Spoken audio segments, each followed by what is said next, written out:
Aduh, manalah aku nak cari 80,000 dalam masa seminggu ni. Orang aku masuk Shopee aku cukup bayar dia bunga je.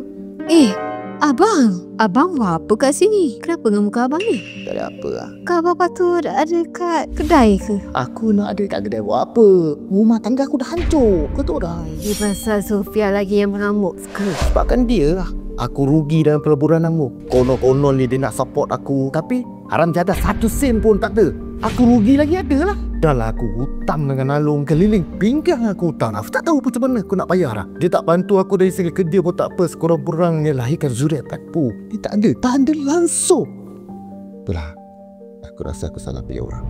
Dulu abang pernah buat silap. Tapi silap tu tak semestinya tidak boleh diperbaiki. Awak tahu tak?